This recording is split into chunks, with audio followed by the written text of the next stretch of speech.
Weekend in, weekend out, Motorsport Australia officials are making waves.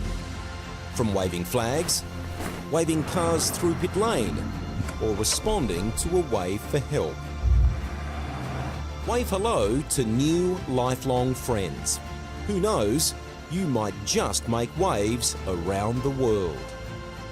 Ride the first wave. Search Motorsport Australia officials today.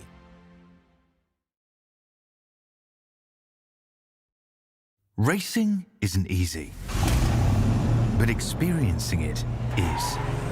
iRacing puts you in the driver's seat with the industry's leading sim racing game.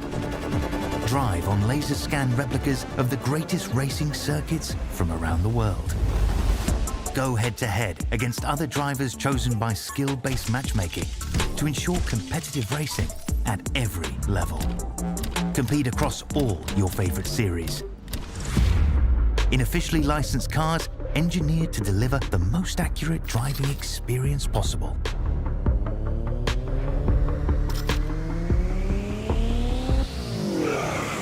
Join a race or host your own with players from across the globe. Race against the computer or in a league with friends. Feel the thrill behind the wheel. Visit iRacing.com.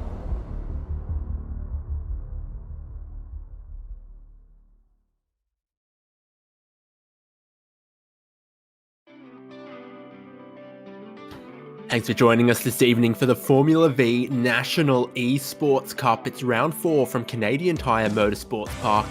We've got some of Australia's best sim racers, best Formula Vee drivers, and they're going to duke it out tonight at one of Canada's highest speed circuits. In fact, one of the quickest racetracks around the world. Only quick corners around here, with one very notable exception. Delighted to be bringing you all of the live coverage tonight on SimSpeed TV. Myself, David Haynes, joined by Scott Rankin, Jay Kennedy, our producer, and it's the Formula Vee National Esports Cup. Once again, it's been so exciting. All 3 rounds to this point, Scott. It's such a car that just races closely, races ferociously. Yeah, I mean, the racing's just been high impacts, high burst, high spread, because the fields are so tight right the way through. You know, everything, it's a squabble over every single corner. It's a squabble over everything, every little bit of real estate, every little bit of track. And now we go to the Great Lakes area to dive into the Mosport Park circuit. Such a cultural icon in terms of things. Corners and layout built by Formula 1 drivers, I believe, as well, Moss Corner. They were like, there should be a hairpin down there, so they threw one in. And now there's a hairpin there. There are other lakes around the world, but none of them are quite as superior as that one. But it's a track well known from IMSA, but a lot of history around here. Think about Can-Am, think about turbocharged flat 12 Porsches with incredible horsepower in the 60s and 70s. How absolutely lethal they would have been around here. For the Formula Vee, very often about your minimum apex speed, about preserving momentum, about keeping your average speed up and not scrubbing it overtly. We get a lot of corners around here that will test that kind of skill set in the Formula Vee, all the way through that opening sector of 1, 2, and 3, a lot of elevation change through there. Always some interesting racing to be had right at the end of the lap, though, with 3 corners that flow right into each other, each one tighter than the last, and they force you to sort of compromise your line one into the next. Always fond of a last lap dive in towards turn number 10. It feels almost inevitable sometimes. Yeah, it's such a tricky corner. Like the honestly, coming through the S's on the last lap is just you commitment, right? Because you go deep in one, then you're offline for the second one, then you're offline for the third one. Do you try and pull it up? Do you try and give somebody a nudge, put the car down the inside? Probably one of the most notable finishes of all time from Mosport Park was actually, I believe, that NASCAR truck finish. Was that mid-2010s-ish? Where the cars went through across the start-finish line, one car off in the grass, one car crossing on the track, which broke down into a fight post-race. You know, it's such a cultural, like I said, cultural icon, but it really is. It's such a flowing track. I always liken it back to Phillip Island, but you got the points there, I believe, Dave. Yeah, hopefully no fights after the race. The fight is for the championship right now, and Caleb Ballack has 395 points, puts him head and shoulders as the championship leader at the moment. Kyle Ridley and Lee Partridge close in second and third, and the top 10 of the standings, leaded by Glenn Riddell. Always one to watch in these kind of cars. And then Brodie Watts, Matthew Harriott, Thor Toller, Sam Chapman, Trevor Hearn, and Josh Burden as that top 10. Caleb Ballack, though, absolutely cemented as the one that they're all trying to catch. Yeah, and what a phenomenal season he's really had. We saw it from Silverstone, got aggressive in the opening couple laps, really tried to shove himself out as far forward as he possibly could. Did a great job cutting his way through track. Right the way through, it was just awesome to really watch him at work. And it come out the other side, didn't it? And here's what to expect tonight. Qualifying is currently underway and then 3 races coming up, but the key challenge, race number 2 with a reverse top 20. It means you can be the fastest driver out there. You can qualify on pole. You can go and win race 1, but you're going to have some work to do in race number 2 to come back through the field. And then in race number 3, hopefully be able to get back to where your pace dictates. That always means that in the middle of the round, in the middle of our racing tonight, things can get a little bit spicy. But like I said, qualifying underway at the moment. Lee Partridge in that provisional pole position. We've just seen Thor Tuller jump up into second. Yeah, but Partridge punched out a really, really good time there. First of the drivers jumped down into the 40.9. So I believe there was actually quite a few drivers there in practice trim. Kyle Ridley did actually get there in practice trim, so I'm expecting a good lap to come through from him, although I believe he may have been draft assisted during practice. But, I've always said it to a lot of people, Dave, is that reverse grid races, that's where the spice of life is, because you've got to be aggressive, but at the same time, you've got to know when to be brave, when to be a little bit cautious, when to shove the nose, when to work with people, and when to set up the moves. And the guys that are successful in reverse grid races, they're generally a successful drivers. And it's not because they're quick, it's not because they're aggressive, it's because they've got the best race brains. Love reverse grid racing. So good. So I'm still watching on in this qualifying session. We're looking at Matt Anderson as he comes through the Moss corners there. Slowest part of the lap and very, very unsighted from where you sit in these cars. It's always easy from the TV cameras to be like, oh, yeah, there's a little bit of an elevation change there. But no, you damn well can't see the corner until you're already arriving on the scene in these cars and indeed many, many others. Matt Anderson, how are his sectors tracking at the moment? Quite got enough information to read too much into it just yet, but as you see, approaching the end of the back straight here, I don't think the straight really ends until you're into the second part of the S's here, because that seemed just about flat out through the opening right-handers. Matt Anderson's decided, nope, it's pit entry for me. Yep, so a little bit of a practice of pit entry. Only going to be coming down there for the spare backup car this evening, but just watching Patrick Harding take the last sector as well. It's all about position. It's all about timing. It's for me a rhythm track, if you will, because it's not necessarily about car placement. I mean, it is, but that comes from the rhythm. If you're not in the rhythm of the track and you're not flowing the car at the right points in time, then you're always going to be offline. You can use a lot of that exit curbing there, not quite as much as Ben Bray is demonstrating for us, but the wheel inputs that I'm watching from a lot of the drivers, it's minimalistic, making sure they're flowing the car nicely. They don't want that rear end coming around. And, we've seen that time and time again. The only difference from these and their bigger brethren is mainly the wings. Other than that, they're, quite similar to a Formula 4, but it makes such a big change to the driving style, doesn't it, Dave? Oh, and radiators too. And how much oil you burn, some would say. But yeah, certainly the style of racing, a very, very short wheelbase means that they're very, very twitchy, very responsive to the inputs. But also very, very key to carry your momentum. For Ben Brayer at 18th position at the moment, no, or only minimal improvement found to the end of that lap. And I think the onboard kind of told a little bit of the story at Moss Corner, where he didn't track all the way out at the first bit because you can't see where the exit of the corner is. That put him shallow to the second bit, which then put him out wide on the exit. Look at Sean McKenzie as he crosses the line and goes into another lap. Very interesting to see the lines that the Formula V drivers take around here that differ from what you'd expect in a GT3 or anything like that. Some of those much quicker cars make turn one and make the first part of the S's look far more challenging. But in these, it's about taking maybe a slightly shorter run through those parts of the lap. Yeah, maybe. I mean, that's what it comes down to, right? Is how you're going to do it. But ultimately, qualifying's been run. It's been done. And Kyle Ridley jumps out on top by a tenth of a second, nearly exactly. And Caleb Bellick actually jumped on the radio, by the way. David said, "Oh man, what a lap! That's a stonker." So that's a big lap from Kyle Ridley. Lee Partridge is going to line up alongside of him, and then we'll move our way back to Thor Tuller. So it was a great lap early on for Thor Tuller, and Brody Watts will be lining up alongside of him on the outside of row number 2.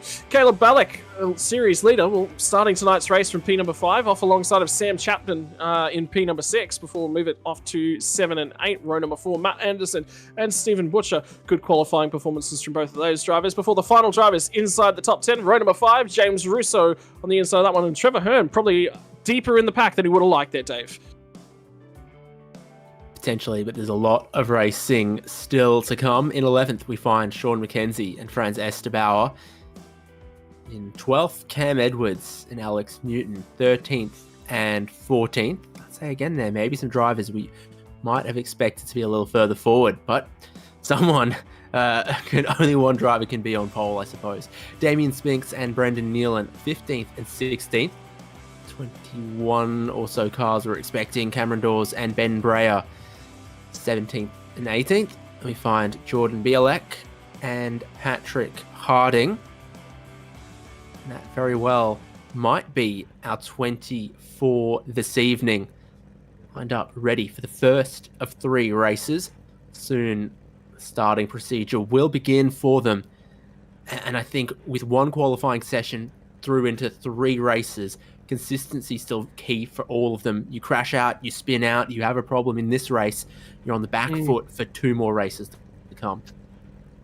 Yeah, that's just about it, isn't it? It's settle yourself down in, make sure that you're turning the car, make sure you're positioning the car, get off the line, look after the tyre, bring the tyre in, make sure you're not pushing too hard when the tyre hasn't got the grip underneath it. I can't drive these things to save my life. I'm going to be honest, Dave. I've tried it, and I've learned more and more respect for the guys that do this within the sim session, also within real life. It's just such an unnatural car. It wanders around quite a lot in the rear for me. Not something that I associated quite a lot with racing, and look, I've got a lot of respect for these guys that are out there tonight. It is a tricky car to navigate.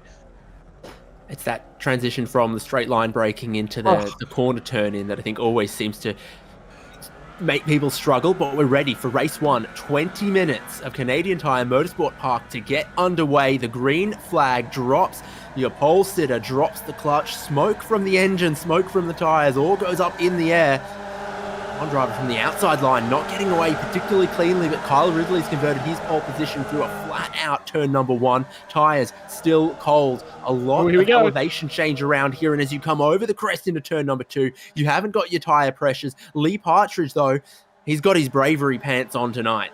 Yeah, Thor Tuller as well is going to try and follow him along. So Kyle, even though he got a great launch, got a little bit too far out in front early on. He's going to slot back into 3rd spot. Bellack's immediately going to be beneath his rear nose of that one. And then you've also got Sam Chapman, who had a good getaway. So I think it was, looks like it was Brody Watts. It was the car that didn't get off the line quite so well. 2x2 as they run down into Moss Corner. This is going to be bravery. A little bit of caution, and they all get through their single file. That's impressive. Oh no, unfortunately in the back, someone's had a moment.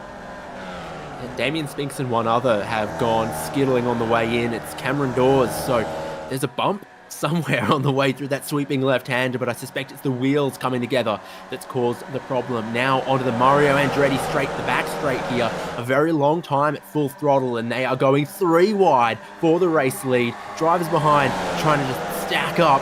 Tour de France spec stuff, but I think the inside line is the place to be, as Sam Chapman will have the short run through this flat-out opening part of the S's. It gets twistier and more challenging to close out the lap, but he's timed his run perfectly onto that back straight, and that's always what we expect to see out of these cars. When we go to tracks like this, and at Phillip Island we saw it too.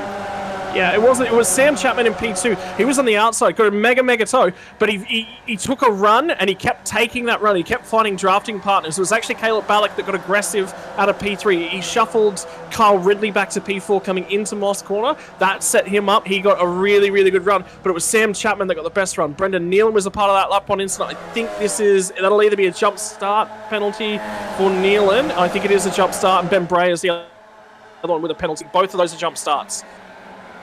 Yeah, a couple of black flags out there, which is interesting to see. But Caleb Ballack gets back to the lead of the race from Lee Partridge and Sam Chapman, and we've got a leading group of 11 going at the moment from Ballack all the way back to Trevor Hearn. Some winners in that part of the field as well, some drivers that have moved forward, but we are probably going to have an incident behind them coming into Moss Corner, and we are. Matt Anderson goes out wide. Someone got in super hot. And too wide is so difficult to go into that part of the circuit. Yeah, and Lee Partridge on the run down into the Moss Corner through the double left-hander, coming off of Quebec Corner, which is turn number 3, down through turn number 4 as you crest that rise and hug the inside, lifted to let Ballack settle in, and this is why. Now he's going to go along to the outside. Alongside of him is Thor Tuller. Tuller's going to see if he can send it 3 wide to the outside. Partridge has got the nose ahead. Now Ballack's going to slot back in behind him, and here comes Tuller to the outside. Tuller will lift. No one will lift. They'll all keep the hammer down, and they settle themselves back in single file for the second last corner on lap number 2. Formula V action, David Haynes. Don't blink, you'll miss it all.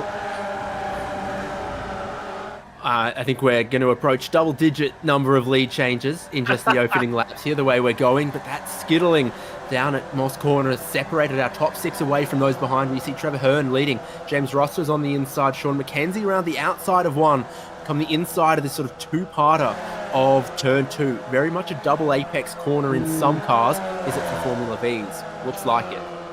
Yeah, well, it's the grip. The big thing for this one, Dave, and I think you'd know it because I think you've done some laps on the sim here, is the grey line. That's where the rubber's laid down. It's on the left-hand side of the track. So a fractional lift, keep the car back to the left-hand side of the track. You'd think maybe along the way around the corner, a little bit more momentum. Yeah, look, in a Formula V, you can probably do it. A lot of other cars, you really can't. There's only one line through there. But all the grip on the left-hand side of the road through turn number 2. That's critical for these guys. Only one line for the leaders this time as they go through Moss Corner, and those who had an opportunity to maybe look down the inside there thought better of it and drive it around further back. Alan Edwards dropping backwards, but our top 6 make it cleanly onto the Andretti straight, and we're going to see just about a replay, I think, of what's happened previous times. The lead position is the hot seat, and we go 3 wide once again towards the S's. Yeah, it's Partridge again with the nose ahead. It's the same protagonist from last lap. Caleb Ballack Caleb Ballack's actually on the inside. It was Lee Partridge that led us onto the straight. Tuller's been escorted to the left-hand side of the road as they turn it in at the crest of the hill, up into turn 8. He was on the left-hand side. Now he's managed to slot into P number 2. Can he take full advantage of it? Well, Caleb Ballack's trying to push out as far ahead as he possibly can. What's going on with that second pack, Dave? I want to see whether Trevor Hearn's making some ground. 2.2 seconds at the moment between Ridley in 6th and Hearn in 7th, and this isn't helping. Sean McKenzie gets down the inside at turn number 1. They both carry immense speed through there. That's a key characteristic of this track, and immense speed around the outside of turn number 2 for the race lead as well. Only a couple of minutes into the first of 3 races, and it's already getting absolutely wild. I'm going to look at the replay here. Moss Corner, and it's just a checkup that happens in that tabletop section, and that's what sends Cameron Edwards around. Nose to rear contact, side by side for the race lead right now as they head into Moss Corner again. It is absolutely one of the action zones of the lap. Yeah, but the critical thing is build the exit. Don't worry too much about how you get into Moss Corner. Get the draft, build your exit, focus on the drive up. I reckon that second pack are actually starting to close. I reckon they're picking up the smallest whiff of a little bit of a draft out the back there. But now watch this. Who's at the back end of this pack? I think it's Kyle Ridley. Keep your eyes on Ridley. Look at the run that he's getting. He's actually calm. He's going to sit off the back end of these guys. Let them squabble about it for the next lap or so. Make sure that he's still attached to the rear bumper. But in the meantime, it's the guys at the back end of this pack that have got the most momentum. And here it comes to the outside yet again. That's somebody's gearbox. I can tell you that thing is working very hard tonight. Caleb Tella's still on the left-hand side of the road. Partridge manages to slot it into P number 3. Chapman will be down the inside of him as they come to the second last corner. And Ridley's still got the bucket of popcorn out, settled to watch things from the rear. Another lap done, and Caleb Bellac moving one side to the other, looking to break that toe. It really is a Northern Hemisphere Phillip Island, far less penguins around, I would wager with some confidence. For Bellac, still in that hot seat of the race lead, with Tuller looking around the outside of turn number 2. And this group behind, will they manage to drop single file, manage to close in on the leaders, because the leaders are willing to give away a little bit of time to try to defend track position at the moment, which is always what you want to see when you're trying to catch them.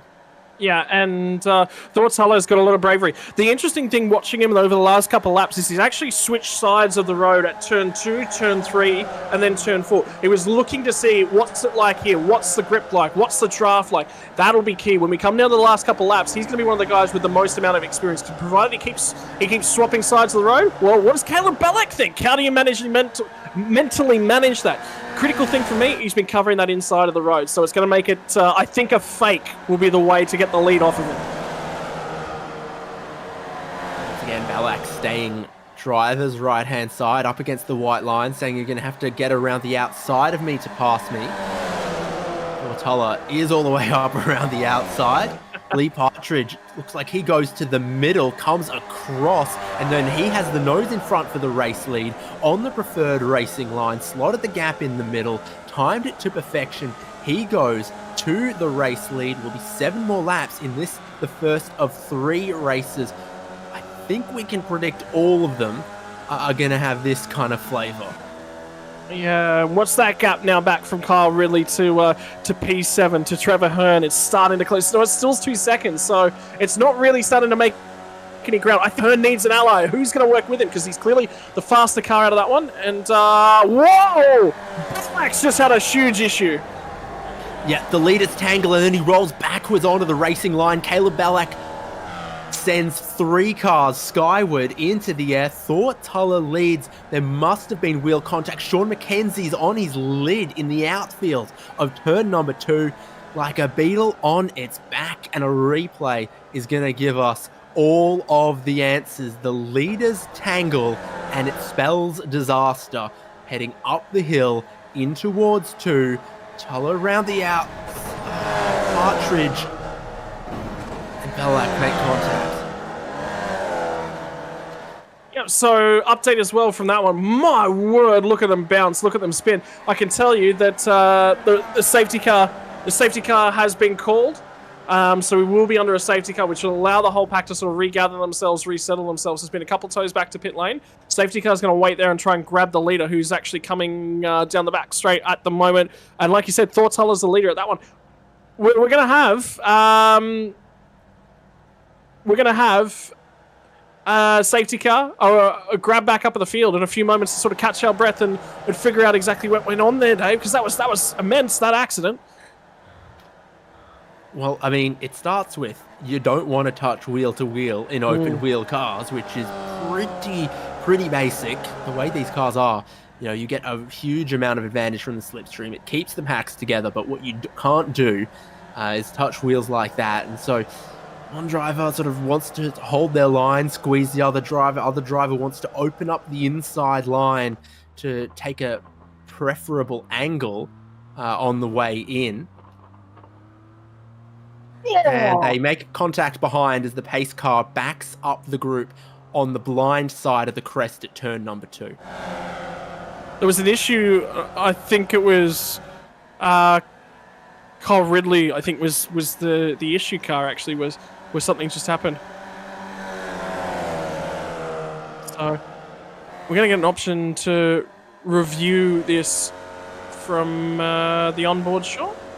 From Butcher, what's going on here?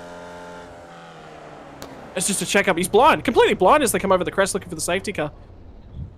A couple of blind crests around this circuit, unfortunately, makes it a challenge for the drivers.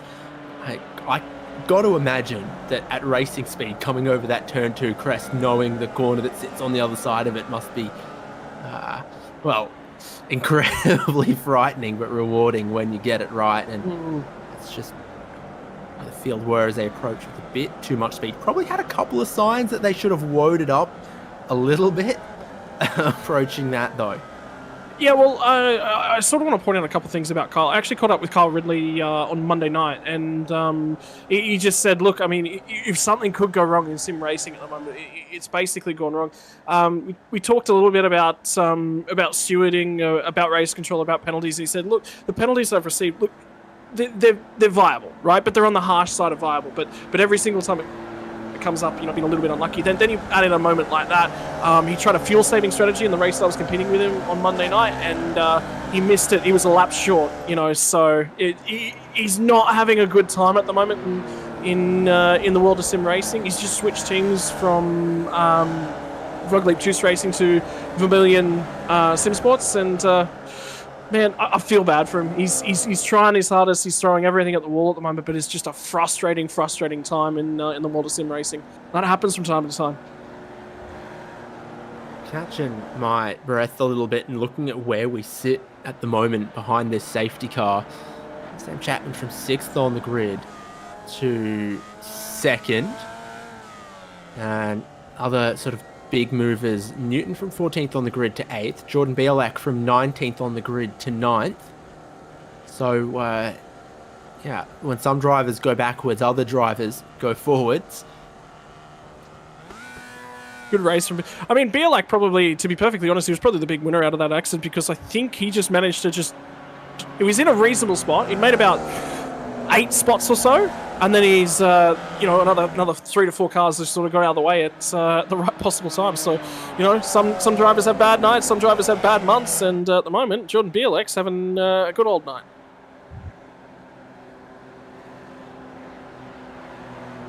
Yeah, certainly gained a lot of positions in this first race so far, and positioned very well. Again, it takes your lead group and it brings everyone into that with an opportunity when this race resumes. It will be an absolute sprint to the end of this race. 6 minutes on the clock. This is going to be all out. This will be the last lap of the safety car as well. So it will be pulling away from the field at the end of the lap. And I can tell you, we are about to go ham, go get aggressive. Thortuller and Sam Chapman lead the way at the moment, but I don't know for how long. Brody Watts has got a huge opportunity to get himself a race win here tonight. Matt Anderson's there. Bialik, Cam Edwards is at a torrid all time of late, and he's also got himself an opportunity. Who's your money on here, Dave? It's definitely not the guy leading. He's generally not the guy who wins it. It's generally what, 3rd, 4th? It's a tough question here. No, isn't I reckon I'm going back to Lee Partridge in 7th. Ooh. I reckon.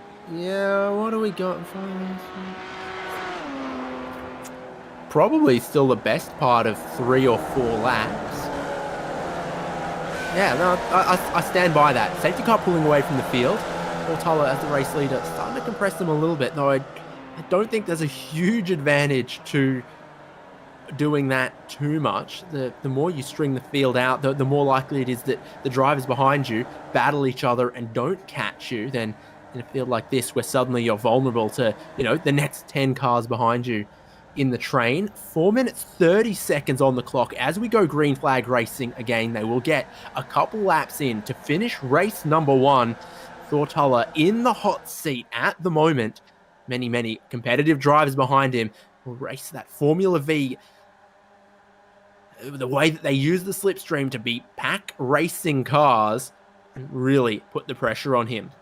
I can tell you from the rear of the field, Trevor Hearn's down there. Patrick Harding's the car that's just gone wide at turn 2. He's off over there. Somebody else is spinning. I think it was Ben Breyer. It's either Ben Breyer or Brendan Nealon who's backwards. In actual fact, I think it might be both of them. Yeah, looked like Harding, Breyer and Nealon up front. Almost a 4-car breakaway. A little bit of a battle for 5th as we came to the restart, and this is why I'm not a betting man, because suddenly Lee Partridge finds himself mired in a second group of drivers that he can't make progress through, and as they cost themselves time, the top 4, top 5 start to stretch away. Portola still holding on to that race lead, but as we get onto the Mario Andretti straight, you just know if you're in the lead coming onto this straight, you will not be in the lead by the end of it. Have a look at Chapman. He's getting aggressive. Cameron Dawes in behind. Lee Partridge is getting aggressive. Partridge is just being boxed in. So that's really, really good driving. Really good awareness, good positioning there from Dawes. Cam Edwards is doing everything he possibly can to hang on at least a couple of spots. And Partridge, you said it, he might get aggressive. Well, he's gone backwards. He's absolutely gone backwards on this restart. Sure has. Brody Watts now leading them with what will be 2 laps to go, no pun intended at all. Sam Chapman, Portola, Matt Anderson, the top 4, looking like the drivers with the best chance of taking a race win at the moment, as they now pull 2 seconds on the group behind, led by Cameron Edwards and then Cameron Dawes, James Russo and Lee Partridge in 8th at the moment. Absolutely nothing to separate them there, nose to tail, as we approach turn 2. Suddenly you can see a fresh meadow and pasture on the far side of the crest.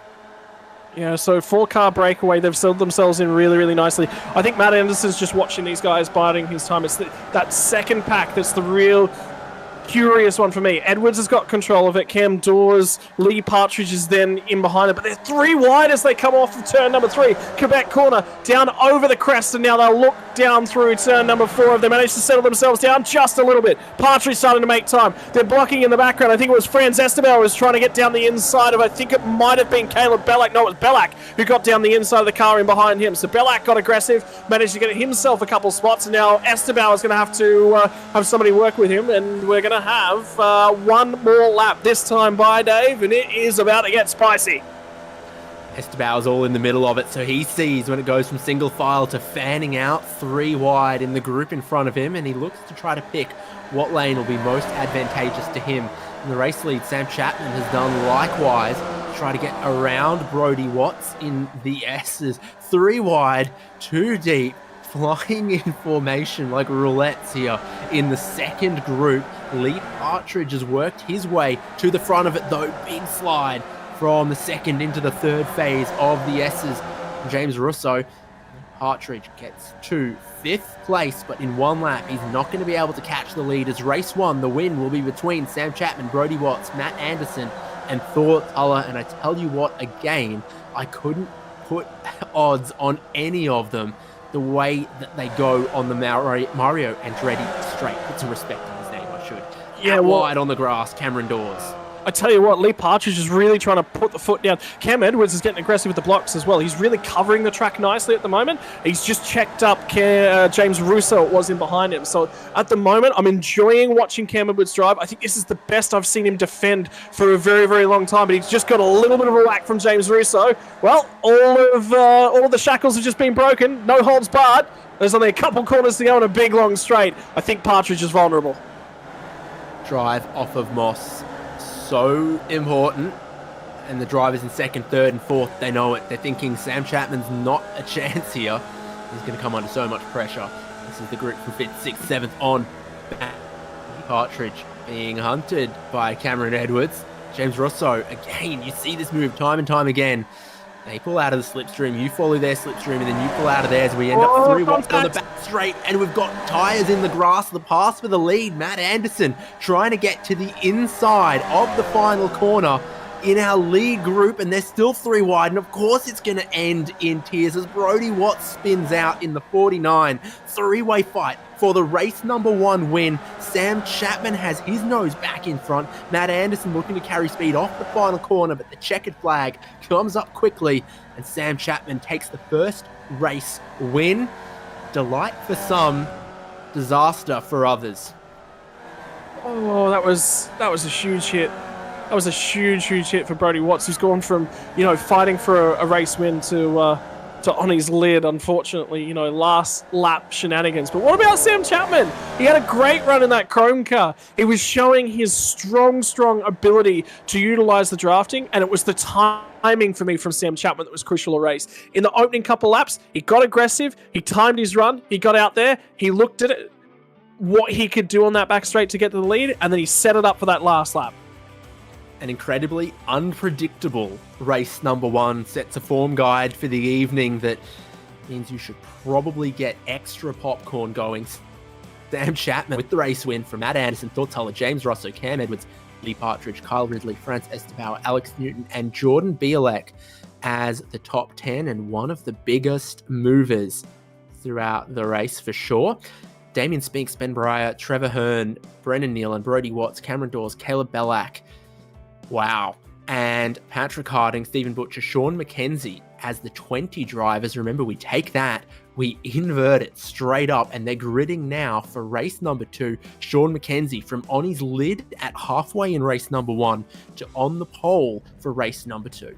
Yep, and there's a couple drivers in there that were really, really critical. Number one is Caleb Bellack. Look, he'll be starting in 6th in this race. Really good opportunity for him. Trevor Hearn immediately in behind, but that means that he didn't bank points in that first race. This might be an opportunity for a number of drivers up and down the field to grab spots here tonight. Kyle Ridley ended up from coming to the pit lane and having to start nearly at the tail end of the lead lap cars, got his way through, picked up some nice points there tonight, and now Sam Chapman as well, off of the back row of the grid. What can he do from back there? Engines on. Green flag in the air. We're back racing here, Dave. Race number 2 of 3. Sean McKenzie converts that race start, but it's cold tyres for everyone now, and you know that just getting away from the line doesn't mean you're going to lead at the end of the first lap. What it does allow him to do is build his tyre temperature in without needing to look as much in his mirrors or as much side by side as others have to do. Coming through turn number 2 for the first time in this scene.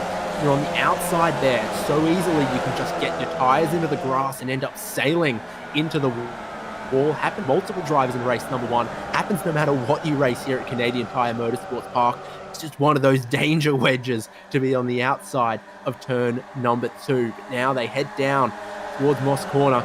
This is where things really started to kick off crazy in race number 1, because the leader's slipstream really closes them all up in by about this point in the lap onto the Mario Andretti straight for the first time in race number 2. Clearly, for some, a little bit of a wild ride for others. Yeah, I can tell you at the back of the pack, Thor Tuller and Sam Chapman, the guys who were at the front end of things in race number 1, didn't get a really good getaway. They were still right the way back down there. A lot of work to do from them. But Brody Watts, I mean, he was on his lead on the last lap. Now he leads. Look, frustrating end to race number 1. Can he convert in race number 2? Side by side for the upside down men, mayhaps. 3 wide into the S's. You can get away with it most of the time because it's pretty well flat out at that point. But now you start needing the brakes, starting to make those downshifts into the end of the lap here. And Brody Watts looks like he is going to go to that race lead. McKenzie holding on a second, getting it wild, looking for the 3 wide behind them there between Bellack, Dawes, and Butcher. Trevor Hearn's got a good view of it from here in 7th place at speed through turn 1 for the first time, and I'm going to stay on the outside of that apex curb in 1. Sometimes you can sort of straddle that one around here. It's nearly go-kart line, like you hook an inside tyre around it and it just hooks on the backside of the curb because it's a little bit sharp, a little bit more grip there sometimes, really hook it. But yeah, not so on a Formula V. I can understand that it probably really unsettled the tyres, and with not as much grip onto the tyres as a lot of other cars. Yep, that'd definitely make a lot of sense to me. Watts is driving well. Sean McKenzie's, I think, a little bit slow. I think he's being held in here by the draft. It will be critical to see when Caleb Bellack goes, because obviously you're not going to push out in front and disappear into the sunset, but never mind, here he comes. And at Moss Corner, McKenzie goes back to 3rd. Bellack goes up into 2nd place. The lead of this race, it's a very unpleasant game of pass the parcel, because when the music stops on you, you don't get to maybe open a present. Brody Watts just showed who he prefers to have working with him out of these 2. And that says to me, I don't want Caleb Bellack anywhere near me. One of the big things I've noticed about Bellack over the season thus far, he is aggressive. He absolutely is aggressive. And boxing him in, I think, was one of the smartest things Brody Watts could have done. That is letting your colours known and letting your intentions show on lap number 2. McKenzie looking around the outside of his first part of the S's to get back to that race lead, but they are going to still be completely side by side, maybe by Brody Watts' own design. Yeah, well, that's to break the slipstream on the pit straight a little bit as well. We've seen that happen a couple of times, because they then go just about flat out through turn number 1, and you're looking to defend your position into 2. Brody Watts ends up driver's right, ends up driver's left, wandering around just a little bit, and it is so densely packed behind him, and the group behind as well. They're going to appear in the picture about 3 wide there as well. The longer that goes on, the more you sense disaster is imminent. One of my favourite things to watch is when that battle pack graphic just grows and grows and grows. And Formula Vee Australia is certainly capable of that. The big winners out of that one, Kyle Ridley, fastest lap of the race so far, up a number of spots. He's already to 6th place. Yep, that's it. The battle for first. Oh, it's only got 19 cars in it. Why don't you? A couple of cars come together, though, on the exit of the corner. A couple of cars came together on the way in as well. And finally, it kicks off in a slightly predictable way. And Brodie Watts and Trevor Hearn look like they are going to break away somewhat. So something happened for a bit of a checkup. Maybe someone missed a gear coming out of the exit of the Moss Corner complex. Well, Caleb Bellick was involved. Kyle Ridley was involved. Man, I need to stop talking about him. Like I said, unlucky. Well, commentators cursed him after race number 1. So I think there was a checkup. I know Bellac was involved in it. I know obviously Ridley was one of the other cars. So that's Trevor Hearn down the inside. I think that's Cameron Dawes and Sean McKenzie that have actually come together. It's either that or James Russo would be the other car in the Minimi Formula Vee entry. The 36 was Dawes. There you go. So unfortunately, it's just tripping over each other. Where do you go when that happens, Dave? There's never a safe spot. I close my eyes and I go to my happy place. That's about the only thing you can do, I think. So, are we now going to see teammates try to work together here between Watts and Hearn? Cameron Dawes would say, please don't. Lee Partridge in 4th. Alexander Newton 5th. Try to close them in. It's tight. He's just for an update. It's a 1/10 of a second or so outside of the draft for Cameron Dawes on Trevor Hearn. So there is nothing in it. He really just wants one of them just to stumble the tiniest little bit, and he will be back in there. In fact, Cameron Dawes is right on the fringe. I think he might have done it. I think he's just barely bought his way back into this argument. So we might have ourselves a 3-way argument at the front end of things. But have a look at Lee Partridge. He's always pulling that secondary group along. Yep, he's going to get another opportunity to do it this race as well. On board with the 3rd place man, looking at the drivers in front. Now they go side by side. He has to try to pick which lane is going to be most beneficial. They do the leapfrog that sends Trevor Hearn to the race lead. Looks to preserve their gap and give them a little bit of safe haven from the chaos behind. 2 wide, predictably, from the group being led by Alexander Newton now. Partridge. Damien Spinks is trying to buy into that somewhat as well. A little bit of a moment for Trevor Hearn on the outside of the final corner. This actually, again, another opportunity for Cameron Dawes to buy in. So he's got to be there. He's got to be within that second marker. Oh, he's missing it by nothing. There's nothing in this. And have a look at this 3rd pack now that's just all tripping over itself. They might have an opportunity of running down Cameron Dawes at this rate. I feel like Dawes falling back is more likely than him catching the 2 in front at the moment, though it's still possible if just one of them has a little mistake between the leading duo. You're in a little bit of a no man's land if you're Cameron Dawes at the moment.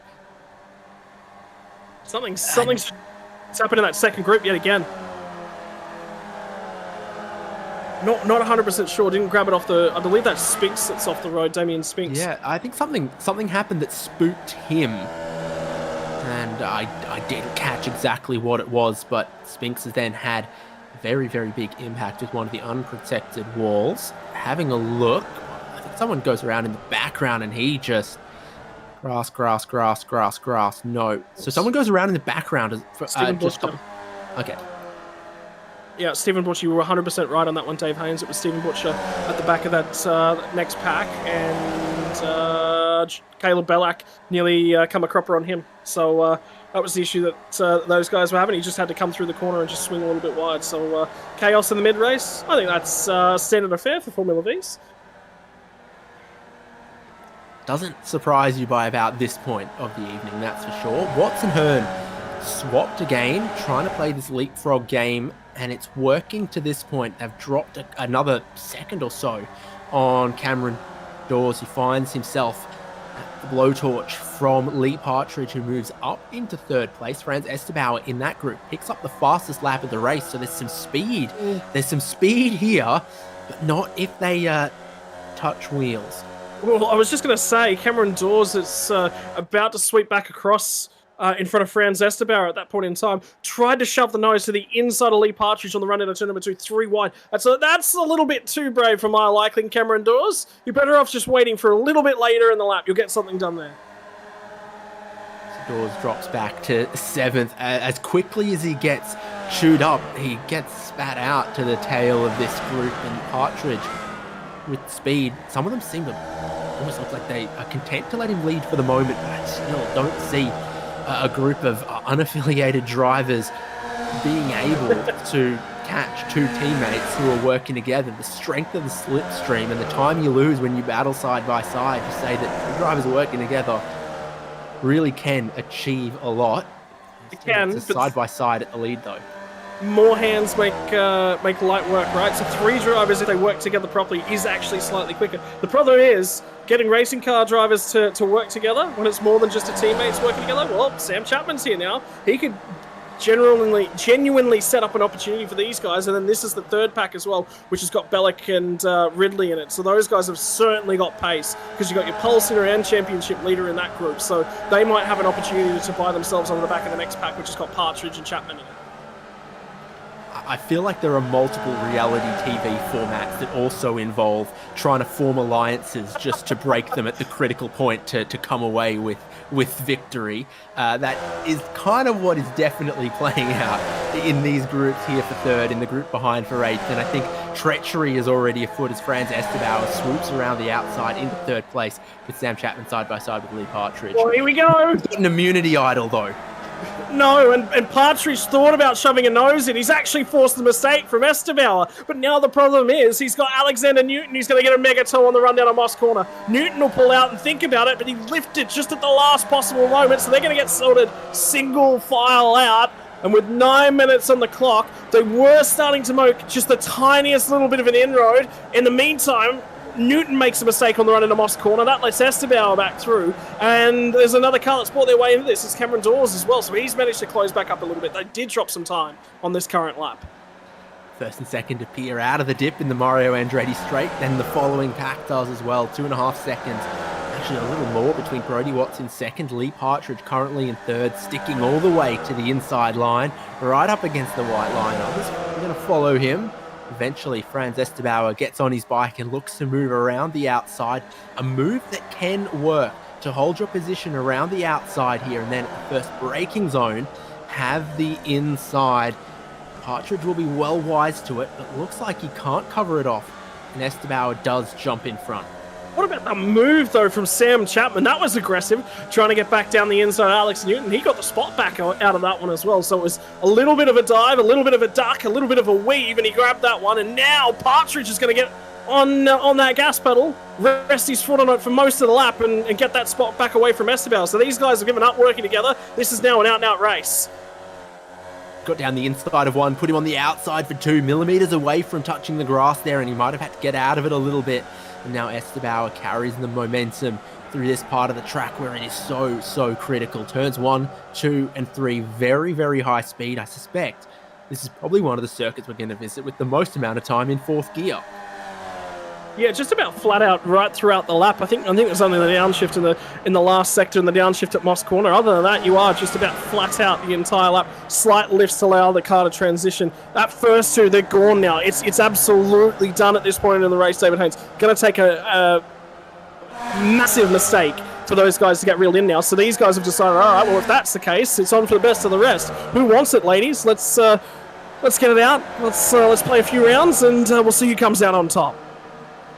So what's the gentlemanly thing to do between Trevor Hearn and Brody Watts? Do you go whoever's got the championship lead, or do you try to do rock, paper, scissors down the back straight on the last lap? I don't think you do. I think you race it out as teammates and you have fun and you giggle away whilst you're doing it. I know I would. Tires in the grass for Chapman. Chapman it was, yeah. Had a big wiggle. It's him to the tail of this group. Managed to not spin out of it. But Estebauer then leads Partridge and Newton in this group. They're pulling away from the others. Kyle Ridley, Caleb Bellack, Thor Tuller, and Brendan Nealon you see here. And there's Sean McKenzie, Cam Edwards. That's all of our battle pack drivers with 4 laps to go. Lee Partridge, middle of the road. Estebauer thinking, can I get down the inside here? And he can. There's only just one car width and a millimeter from the grass. Makes me Parker for Sam. Alexander Newton, I think it was, actually. Yeah, and I'm just keeping half an eye on that group in behind them as well. This isn't necessarily over back to those guys. I mean, you've got the best drivers, I think, theoretically in the field. You've got, your pole sitter Kyle Ridley. You've got Thor Tuller, who was so strong in that last race. You've got Caleb Bellack. All, again, guys that have showed their out-and-out speed. If they're allowed to punch out and work together at the front. I think they're out of time, though. That's the key. If there was maybe another lap, 2 laps left in this race, theoretically, catching Sam Chapman might be an opportunity. But, I think it's just out of the question now, so it'll be within those battle packs. I think everyone's just about locked in. Once you know your division and your weight category, I guess that's where you're fighting in the final 5 minutes of this race. Purely progressive grid from race number 2 into race number 3, so you are also fighting for grid spots in the final race of the night. I think that's a little more elementary to just fighting for the positions at the moment. You don't have time to think too deeply about it when you're in a non-stop wheel-to-wheel racing pack like this. Around the outside, Newton looking to cover across, get to the lead of this group at a tactical time. You could have held back the last couple of laps, but now you've kind of got to put it all out there. Yeah, well, it's going to be 3 laps to go this time by as well, isn't it? So it's so critical who's got the lead at the exact right time. Newton's actually starting to show a turn of speed, so I wonder whether or not he was watching these guys, not necessarily from the practice session, not necessarily from qualifying, but he took a lot of lessons out of race number 1. Be interesting to see what his pace looks like in race number 3, whether or not he can go with that front group, because he's no slouch. He's hanging on to these guys legitimately. Estebauer has found something as well, so quite intrigued to see from a number of drivers here, including Cam Dawes. Like I said earlier on in the race, I thought he was just being held into this group with the slipstream. I'm going to change that. I think he's done a great job improving throughout the race. I think a force has definitely acted on Alex Newton to take him from at rest to a position of movement. And he's up, battling for 3rd place, but then they collide on the exit of Moss Corner. It lets Lee Partridge break away in 3rd, but Newton, Estebauer, and others with damage on the exit of Moss. Yeah, and now they're all going to try and get themselves in line as well. There's a missing nose cone for Alex Newton, and now Franz Estebauer, you can see the steering damage, you can see the trouble that he's having trying to get the power into that car and trying to get it back to the pit lane so we can at least finish this race. And we're in with such a good fight, but you can't rest for a moment. The instant that you lose that little bit of concentration, you're thinking about, okay, how many laps left? Where are we going to be? Oh no, there's a car. Oh, I'm into him. That's it. Race done. Sam Chapman and Cameron Dawes also, while not picking up damage, lost time from that and are going to struggle to catch 3rd place Lee Partridge at the moment. Fall back into this group here, now led by Caleb Bellack in 6th. You see the battle graphic and they all know 2 more laps to go right now. Pressure right back on. The critical thing for me... Newton's gotten away without too much damage here.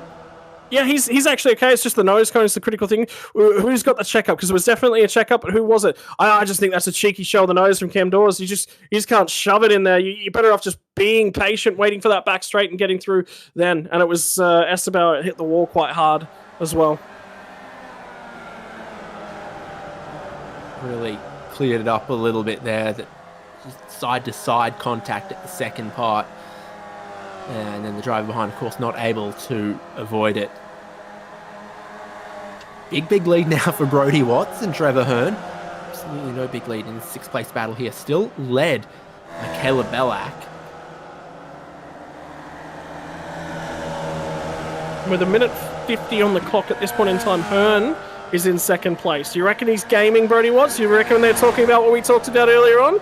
Because they're going to go side by side now as they run up to the S's, and as far away from each other as physically possible. That's Brodie Watts lifting. That was definitely Brodie Watts lifting. So Trevor was playing the timing game. Now do they push on? Who's going to seal this one? There will certainly be some banter in the Discord about that. I'm going to take it. No, I'm going to take it. No, I'm going to fight you back for it. I'm going to crisscross you here. Always good fun when you're racing along with mates. Flip a coin, heads for Hearn, tails for Watts. I reckon they have taken the start of the final lap in race number 2. I guess you got to also think, so who should have pole for race number 3 as well? Who's the better starter? Might also have to factor into that. They do not look at all at risk of being caught by Partridge in 3rd at the moment. This, an unrelenting, unforgiving battle pack. We know Caleb Ballack super quick in these cars, but he is a mother duck at the moment. Yeah, trying to shepherd all his little ducks along and try and drag them up to the rear bumper of Cameron Dawes. They're out of time, though, and now that means with Bellac in front of this group that he's the vulnerable.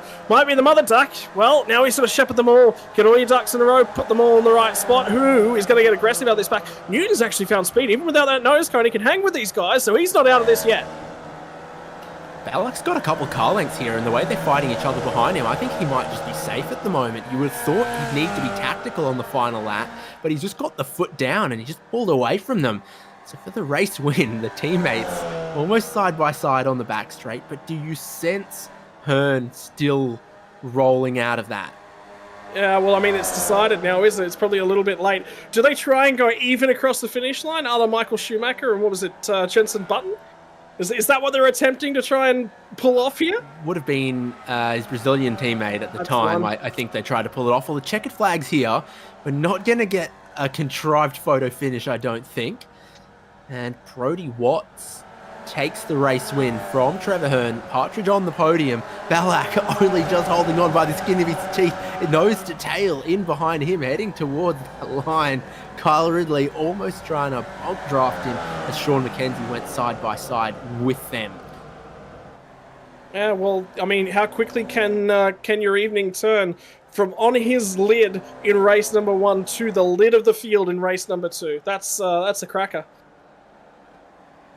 Almost all across the checkered flag, and you know, some races, some styles of racing, if you're not in the top 3, you're having a relatively boring race. I think if you're in the top 3, you were having a boring race here. That middle meat of the sandwich for race number 2, absolutely insane.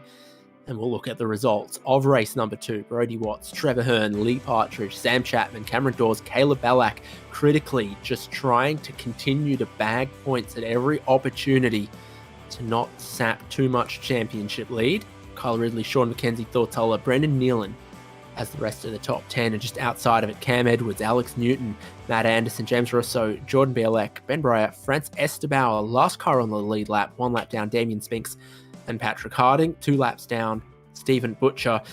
Slightly less damage, but just as much excitement in race number 2, and it's a purely progressive grid into race number 3.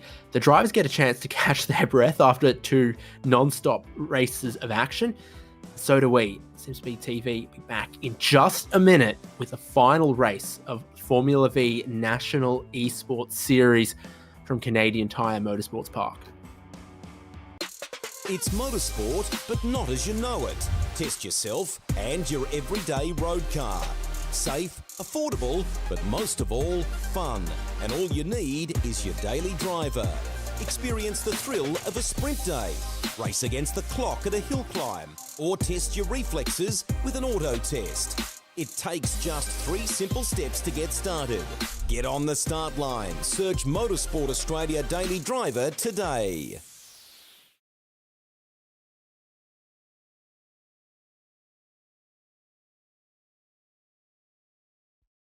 Racing isn't easy, but experiencing it is. iRacing puts you in the driver's seat with the industry's leading sim racing game. Drive on laser scan replicas of the greatest racing circuits from around the world. Go head to head against other drivers chosen by skill-based matchmaking to ensure competitive racing at every level.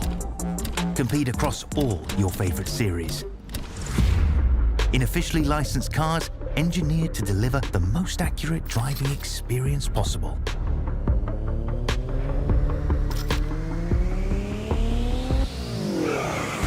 Join a race or host your own with players from across the globe.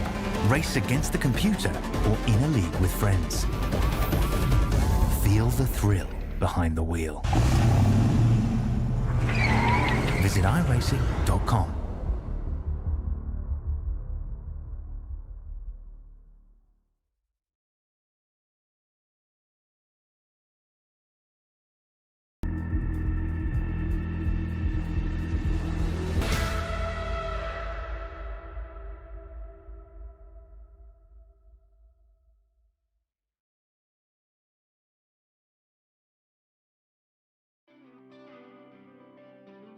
Two unbelievable races so far, one more to come tonight, and there is yet more still to play out in this championship.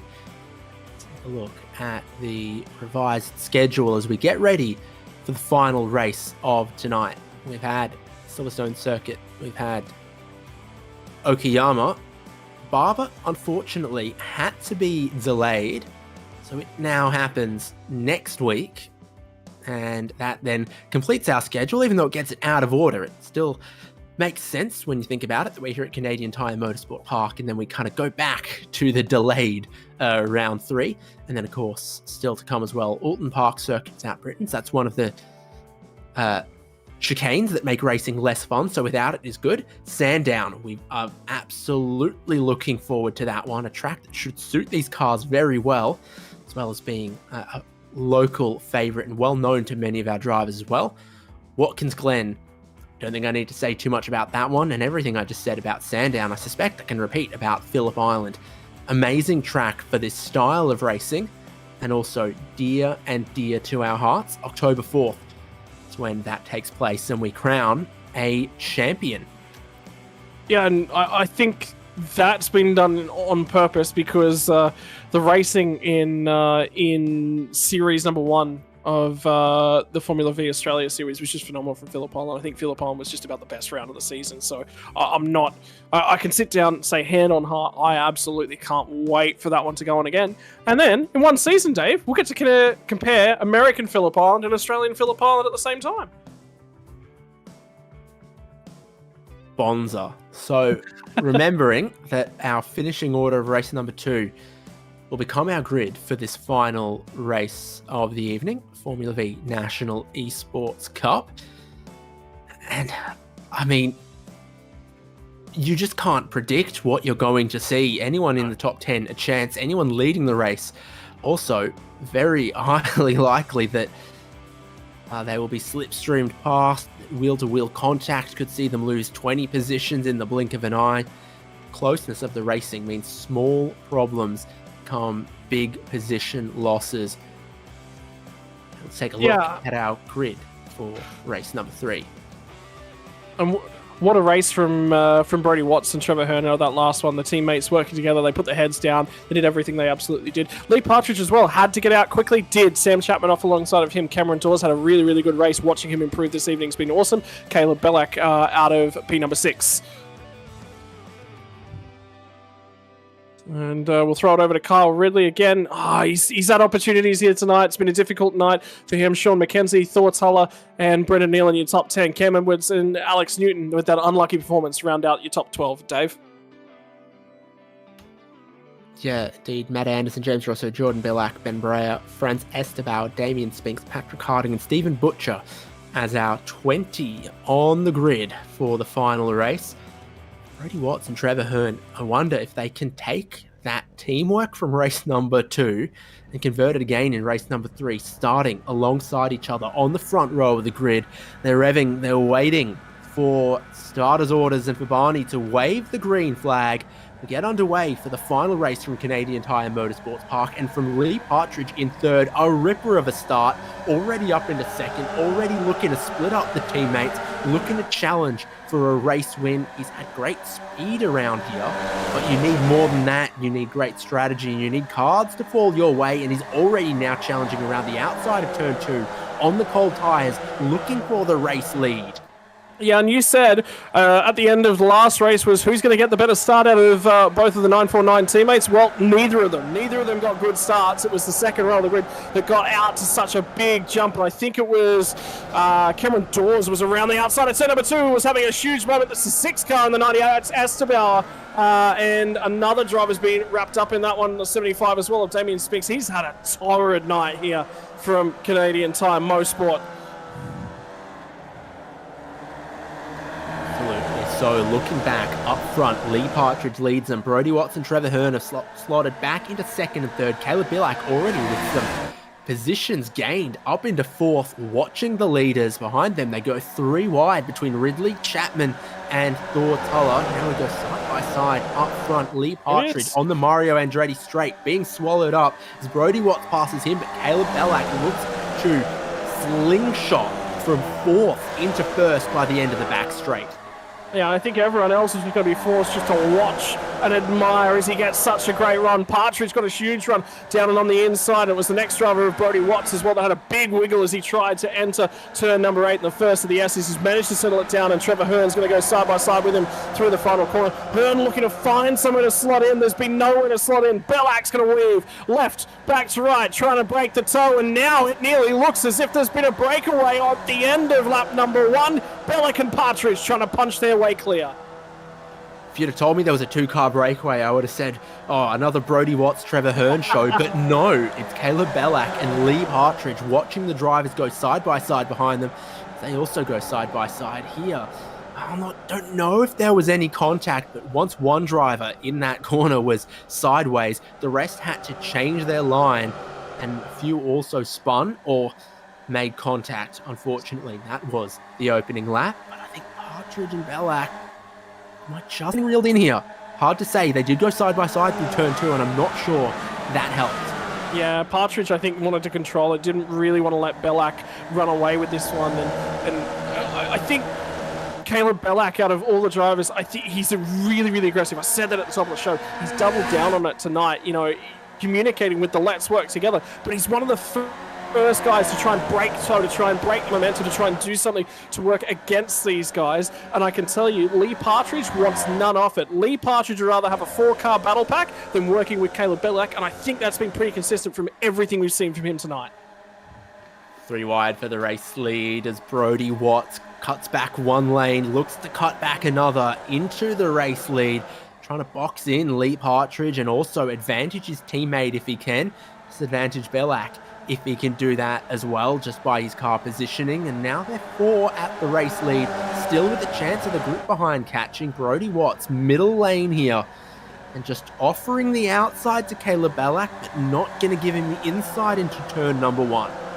Yeah, have a look at the drivers. Remember, Bellack's first season in this did not participate in season number 1. They're going to look to go 3 wide. There wasn't really a gap there for Caleb Bellack, and he got that shut down, managed to catch it, so there'll be not much to go on with that one. But now it's Watts and Partridge, and I think it's pretty clear that Watts and Partridge not big fans of Caleb Bellack, so he's got his work cut out for him. But how good was the racing on lap number 1? A blanket over the top 4 as they came to the start-finish line. Throw a blanket over our top 13 now as they go 3 wide, coming underneath the bridge down towards Moss Corner. Just boxed in Bellack. He had nowhere to go. He tried to fight his way out of it. He'll try to fight his way forward once again. The bit of the red mist on. Brody Watts leads from Lee Partridge. Bellack, after an off-road adventure, back into 3rd. Trevor Hearn slipping here into 6th while his teammate leads. He's now well apart from him.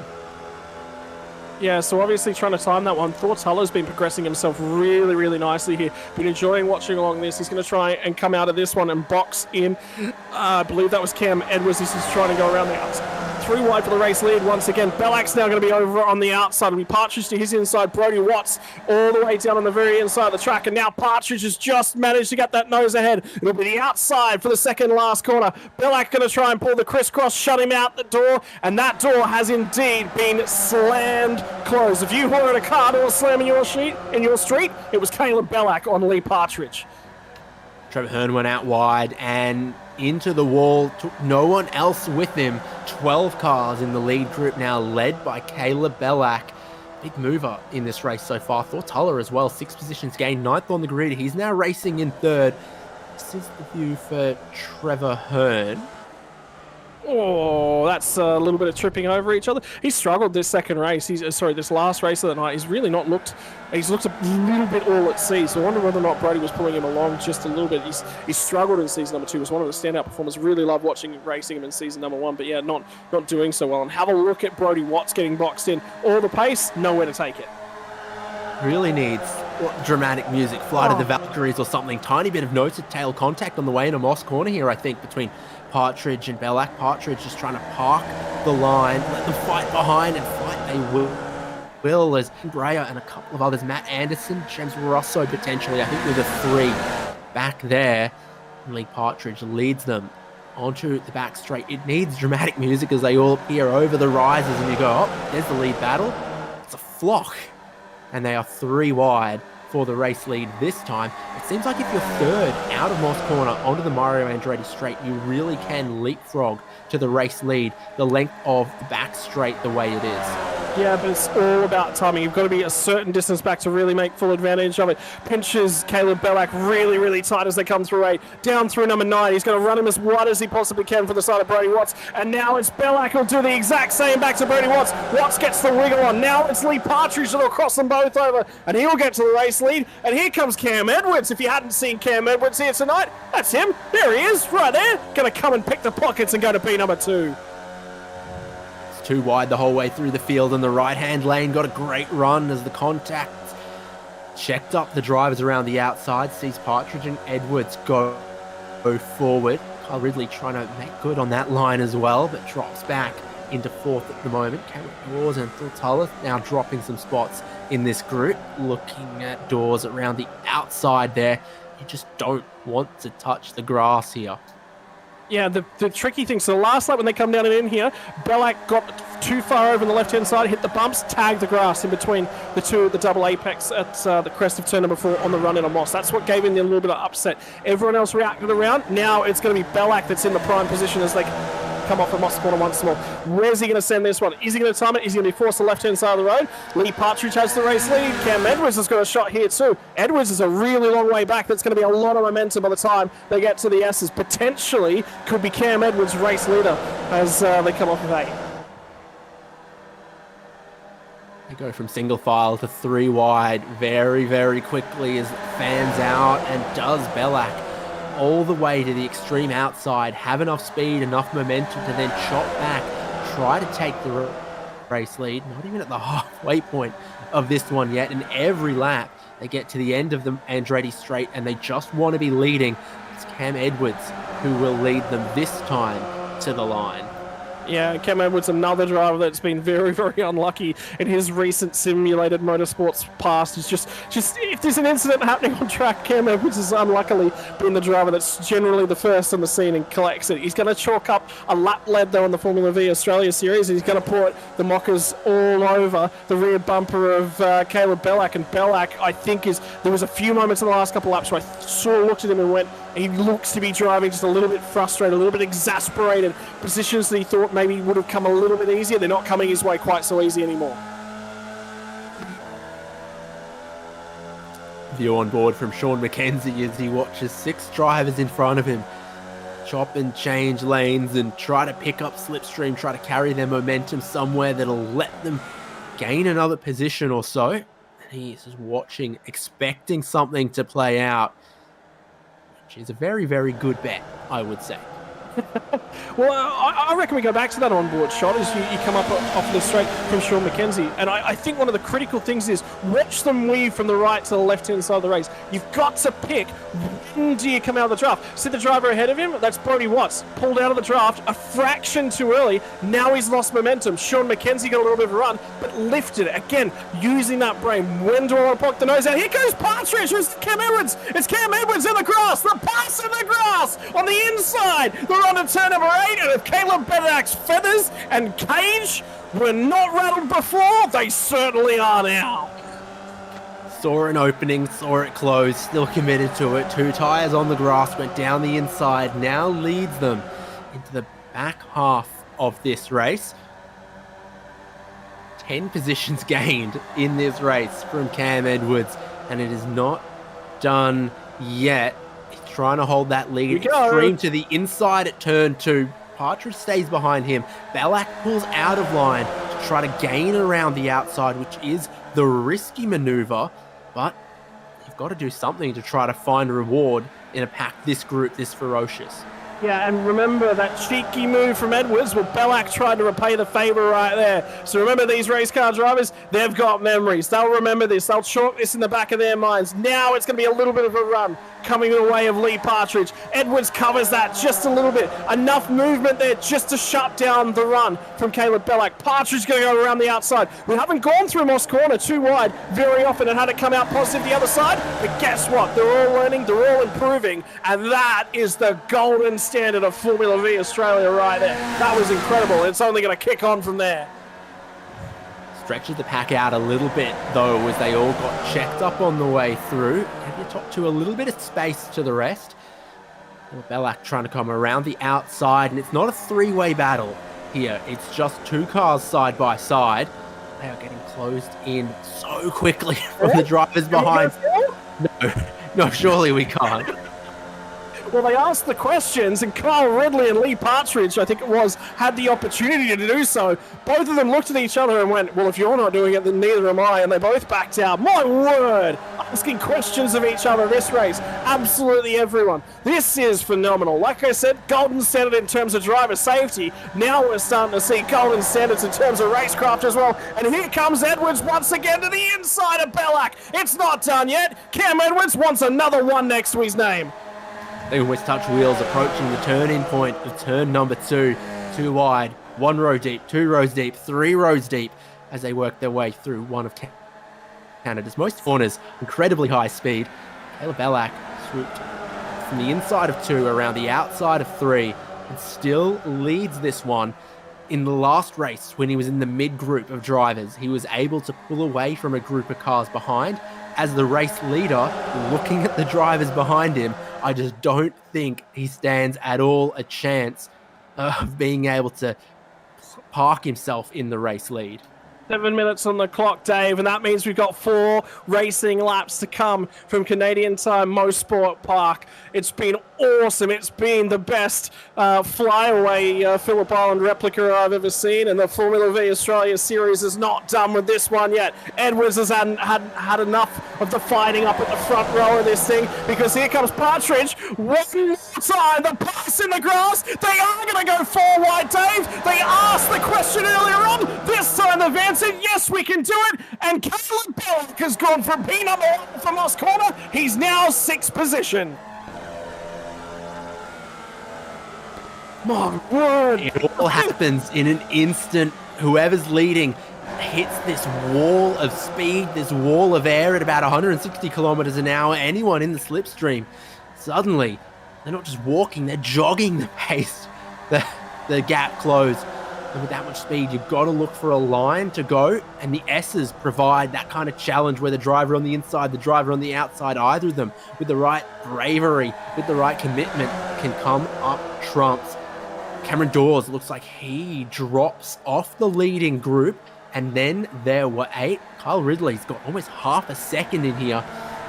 Partridge, Watts, Belak will look to close that down ASAP. I tell you what, Lee Partridge just letting on Caleb Belak a little bit as if to say, nah, mate, that one was mine. And Belak tried to hang it out and around the outside. Belak, I think, really, really unsettled. He is not going to take any more of this. You're about to see him unleash the beast. He's ready to pull the trigger. And I wonder whether or not Brodie Watts is going to go around the outside and look to build that momentum on him. I think he's going to get boxed in here. What's the replay for this time? We're about to find out. Cameron Dawes on the outside there of 1. Has a little bit of squeeze, and as he goes out wide on the grass, you just cannot carry speed through there. You can't keep the throttle pinned, you've got to back it out. And it cost him a couple seconds, it cost him a ticket to the lead battle. Ridley being closed by Partridge. Belak and Brodie Watts absolutely side by side in 3rd and 4th. The rest of the drivers closing up the gap as they come into the S's. 3 more laps to go still. I feel like they've been racing like it was the second to last lap since about the 2nd lap, and they make just a little bit of contact as they all close up through the penultimate corner. But everyone carries on, and the pack stays together.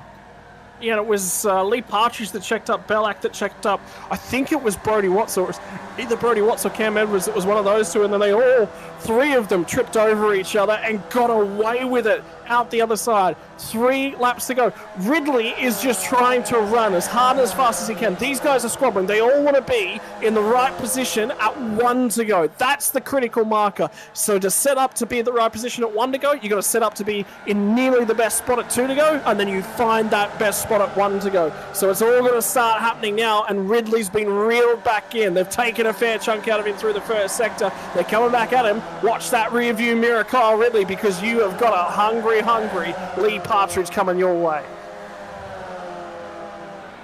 Sure does. Still the leading 8 cars within 2 seconds. Ridley gets a tiny bit of the grass in the middle of Moss Corner, has a wobble, keeps it pointing the right way, but instead of being 8 car lengths ahead of Lee Partridge coming off of Moss Corner, it's only 2, it's 1, it's about to be nothing, and Partridge pulls out to one side. Bellac still follows in the leader's line and then pulls out one lane, but he might almost get boxed in. He will get boxed in by Cameron Edwards. Lee Partridge moving to the lead halfway down the straight and gets slingshotted back past again. Leapfrog, leapfrog, leapfrog is the way they go down the back straight. Side by side between Edwards and Partridge now for the race lead. Bellac and Ridley behind that. Cam Edwards has picked some amazing runs of late in this final race. Well, I've heard of this Christmas song, David Haynes, of a partridge in a pear tree. What about Lee Partridge in a Formula V? My word, he is putting on a clinic here tonight. Had a great run thus far, really showing some strong racecraft, and now he's going to pick up a little bit of grass on the left-hand side, showing that a lawn-mowing Formula V can still be quick. 9 racers racing, 8 drivers driving. No, but we know how it ends, but we don't know how this race ends. Cam Edwards leading the way from Partridge and Bellac. All of this just jockeying for position onto the Mario Andretti straight and then thinking about the final lap, about timing it to perfection. There is no breaking away with this one. There is no deals between teammates. There's no handshakes or flipping the coin. Everyone in it for themselves in our leading 8 as once again a checkup in the middle of Moss Corner.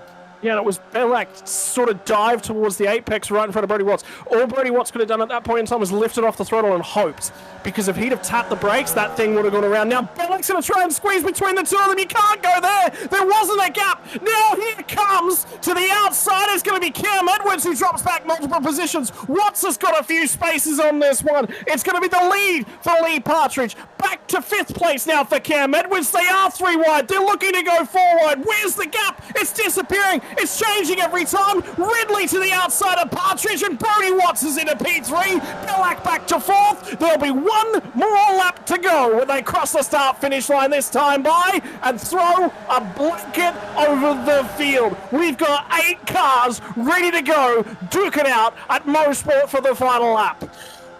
Partridge holds his race lead. Brodie Watts really benefiting out of all of that to put himself into a position to fight for this win here as well on the final lap. You cannot count out the driver in 3rd though. Whoever's in 3rd coming out of Moss really does seem like if they find the lane, they can carry so much speed. Bellac can carry so much speed through turn number 2 as well to go side by side with Brodie Watts. Lee Partridge watching it all happen, still with that race lead, but that is a nervous place to be on the final lap, is in the race lead. It's perverse to think about, but that's how it goes.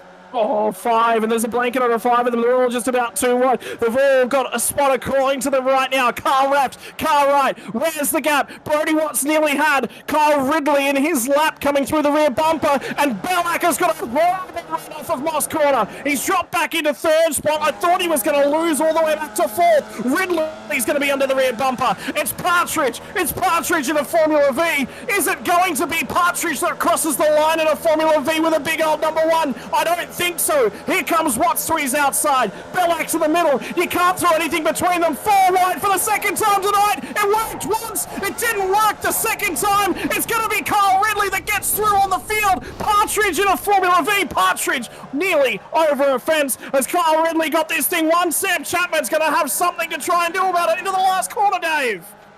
4 wide, we thought we were going to see it, and that's why we didn't. It just doesn't work. There isn't space, and the consequences are drastic. Kyle Ridley works his way through the big one to take the final race win at Canadian Tire Motorsport Park from Sam Chapman, from Thor Tuller. Sean McKenzie looks like he comes through in 4th. Lee Partridge, big damage on the man who led coming to the final lap, and he just wants to get it to the checkered flag. Caleb Ballack looks like he's crossed the line in 10th, and that one is going to take a lot of digesting post-race. Absolutely the timing you would have expected for the big one. 4 wide, everyone wanted their share of the biscuit. It was squabbling on, and have a look. Basically, Bellac goes, I want to open up a spot. Where can I open up the spot? So this is the rundown through turn number 4. We're going to come out from behind the trees.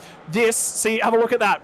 Ridley was nearly in the back end of what's there. Then Bellac goes out and around the outside. Nearly doesn't get back into line, but Ridley has to lift. If Ridley doesn't lift, he doesn't get into the draft lane. And that's the critical thing there. Now they're going to be 4. It's going to be Partridge from Watts, from Bellac, from Ridley. And Ridley sees a gap, and he goes through it. Bellac goes, well, I'm going to go down the middle of these guys. Partridge has the gap to the right-hand side, uses it, but wants to pin all these drivers together. Ridley reads them all correctly, and as they go 4 wide, Watts misjudges it by a millimetre and comes back across. There was space for 4 wide there. There was 4.5 car widths, I would say. 4.5 Formula Vee widths on the back straight there, Dave. And unfortunately, the drivers, I think the big thing was they lost track of where the other drivers were. When you're 2 wide, you see where the guy is on your left or your right. When you're 3 wide, you go, okay, well, if I'm the driver far right, I've just got to stay far right. If I'm the driver middle, I just got to stay middle. Once you're 4 wide, you just can't judge where that other car is, that there's a car between you and them, and you give a little too much space one side, the other. You just can't know in a circumstance like that. That's why you take that big risk when you look to go 4 wide. And Kyle Ridley in the perfect place at the perfect time. You needed to be in that leading group of 8 on the final lap to have your ticket in the lotto. His number came up, and he takes a race win that I'm sure he'll be very, very pleased with. Reading down the rest of the results, Sam Chapman and Thor Tuller complete that podium. Mackenzie in 4th, and James Rosso, Cameron Dawes, Brendan Neal and Cam Edwards, Stephen Butcher and Caleb Bellac in 10th. Brody Watts in 11th, Ben Breyer, France Estabauer, Lee Partridge, Matt Anderson, Trevor Hearn, Patrick Harding, Damien Spinks and Alexander Newton all on the lead lap. 1 lap down, Jordan Bielek. This circuit, these cars, they're identical. It comes down to the drivers, and it comes down to a game of chess with a slipstream like these cars have in the way they pack race. Yeah, it's moments, right? It's millimeters, it's inches, it's split seconds, it's timing that run, it's positioning the car absolutely perfectly, and you know, they did it once. They got through their 4 wide once. once and once only, Dave. And we can get a little bit of insight into it because the race 3 winner, Kyle Ridley, is ready to come have a chat. Hopefully some of our other race winners come by and chat as well. Kyle, I'm sure your heart rate is still up, the adrenaline still going. What did you read of that final lap? Oh, look, I knew it was going to be a little bit of chaos. It's all about timing that draft. That's why I was trying to sit in 3rd to 4th. Timed it pretty well. Got up, we were 4 wide, and then they all disappeared. So I don't know what happened. I haven't seen it back, but all I know is found myself in the lead with 3 corners to go, and I took the checkered flag. Really happy. Absolutely. This track, crazy in these cars. You've really only got 1 slow corner. I mean, I think about the comparison to Phillip Island, but that's got 2 even slower hairpins. This is a very high average speed circuit, and that means powerful slipstreaming, powerful packs. That's it. The draft was worth a lot today, as there was really maybe 2 braking zones and a couple lifting off points. So not a lot of power, but yeah, the draft was super useful, and that's why we had the packs of 10 cars. So it just adds that dynamic of having to be smart rather than the quickest car doesn't always win. When you look around the grid and the drivers you're racing with, a lot of drivers with that real world racing experience, a lot of sim racing heavy hitters. Does that make a victory like this just a little bit sweeter? I think doing this lead is always nice. Like I said, there's some good quality drivers in here, some IRL drivers, and it's just yeah, nice to get the pole and get the feature win. Well, congrats, and we won't have to wait too long to see you back in action in the Formula Vee Esports Cup. That's it, next week. I actually practiced that one, so this should be hopefully it's just as good as this week. See you there. Thank you. Kyle Ridley, the race 3 winner, and we do have our wish granted, Scott Rankin, with all of the race winners dropping by. And how about we go reverse order and pick up the race 1 winner? I was going to say, I don't think we got very once. We can grab, was it Thortella that managed to take out race 1? I think it was, wasn't it? Yeah. No, it was Sam Chapman that managed to take out race number 1. It was that long ago. It was that many passes for the lead ago that we've just about lost it. Sam Chapman, that wasn't a bad night out at the office, and there was some reflective paint on that car. Have you been out there with the polishing spray trying to smooth every single edge of that car down as fine as you can get it for the ultimate aerodynamic performance? Yeah, mate, I've been working hard. That's what brought the pace tonight, I think. It's all my scrubbing and polishing and waxing. So glad to see it right up on the broadcast. It wasn't showing up on my screen. In terms of things here tonight, mate, that's we referred to this as nearly the overseas Phillip Island. Is that about how it felt from within the car? It was draft packs aplenty. It was duck, dick, dive, and dodge at just about every opportunity. It was not an easy race by any stretch of the imaginations to win that race number 1, second in race number 3. It's just about a pretty consistent night. That looks like you finally found the secret to going fast, mate. Yeah, I think so. I think I had a little bit of pace before, but the consistency just wasn't there. So going into tonight, it was just I've done this track a bit. I've done it in GT4s and that as well. It's a great track, especially for V's. But yeah, it was just sort of not getting yourself into, when you see a 4 wide, probably don't make it 5, and just sort of hanging back. And those guys, especially at the end, I was just watching it going, this has got to go pear shaped. We've got blokes on the grass. We're going 4 wide through a section. There's going to go wrong at some point. There's quite a bit of contact throughout the races as well at times, but it was just that sort of light wheel to wheel where you're able to save it. Yeah, man. Look, we could definitely tell that from up here. I mean, take us back to it. I mean, we saw 2 separate passes for the lead. I mean, talk us through your mindset around that. Like, is that something that you're willing to do? Is that something you say, that's probably a little bit far for me? Because, I mean, each and every individual racer, they've got a different mindset about the way they go about it. What's the Sam Chapman way? I think I was pretty confident going into tonight. It was just sort of, balancing it and not getting too aggressive until the final bits, which is what's sort of done me before, is just making silly, over the top things early in a race when you don't need to.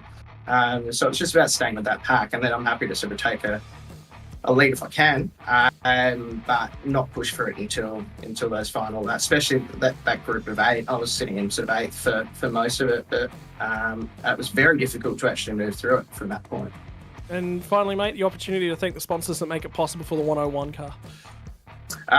Sponsors would be me, myself, and I can thank my parents actually for the pedals. So but those are the sponsors for tonight. So hence the just nice shiny silver car with no sponsorship other than the sponsors that sponsor this. So thank you to them as well.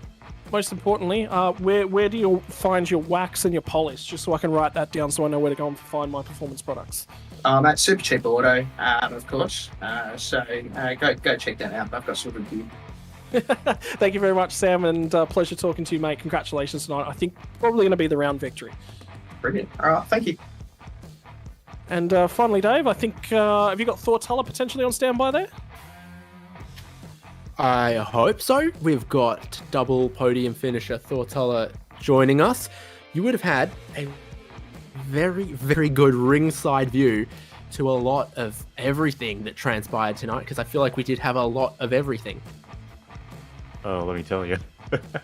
Yeah, just tried to hang back and let everyone else do their own thing, and yeah, I feel pretty lucky for 2 podiums. Yeah, can't complain. I mean, race number 1 on the podium sees you starting in 18th for race number 2. That's the reverse grid format, and it's certainly that it sets out some work for you. You went forward to 9th and then forward to another podium. Yeah, the race 2, I had a little more of a difficult start. I couldn't exactly go through the pack as quickly as I wanted, but again, managed to avoid incidents. I actually got hit, but hey, finished and yeah, really happy with 3 single-digit results. How have you been finding the racing then in the Formula V? Because from the outside perspective, it does just look like bicycle racing. No one wants to be the leader until that final lap. Oh, it's just an absolute blast. Everyone likes to race really hard. Like, rubbing his racing is into full effect here, but I gotta say, it's really a lot of fun. You Australians really know how to race. Yeah, yeah, I've been having an absolute blast. Going from Canada here to Barber in the US for back-to-back Wednesday night rounds for this championship. That would probably be a little tighter, a little slower, a little less slipstreamy at Barber. What do you think you can do there? Will it suit or work against your driving style? Unfortunately, I'm not going to be able to make Barber. I have a move to do, so everyone else is going to have fun on their own. So do you feel that the high speeds here suited you? Much better. Yeah, this track and I felt like they really suited my driving style a lot more, and yeah, if anything, I'm glad I'm not doing Barber, because that's not exactly one of my most favorite tracks. Double podium in a round where absolutely nothing was guaranteed. Congratulations, and hopefully we will see you for some of the later rounds in the championship as well. Thank you so much. Thank you for having me. There we go. Great to hear from Thortala. Great to hear from 3 of our drivers after a absolutely topsy-turvy, but no doubt enthralling and entertaining and unpredictable round 4. Round 3 is next, which is weird to say, but with the rescheduling, that's just how it works. We'll get a great look at Barber in 1 week's time here on SimSpeed TV, and we'll be bringing you coverage of that one as well as the championship continues to unfold. Caleb Bellak's unstoppable in the first 2 rounds, maybe coming undone a little bit at this point, and certainly adding a little more spice. You'll see it all here on SimSpeed TV in just 1 week's time. I've been David Haynes, joined by Scott Rank and Jay Kennedy, producing all of the pictures and the replays, and boy, did we need those. And of course, our thanks go out to Motorsport Australia Esports, VRace Experience, Echuca Toyota, Giant Mandurah, and Southern Cross Esports, all combining to make the broadcast, make the racing possible. The racing has been incredible. See you for next round next week. It's motorsport, but not as you know it. Test yourself and your everyday road car. Safe, affordable, but most of all, fun. And all you need is your daily driver. Experience the thrill of a sprint day. Race against the clock at a hill climb. Or test your reflexes with an auto test. It takes just 3 simple steps to get started. Get on the start line. Search Motorsport Australia Daily Driver today.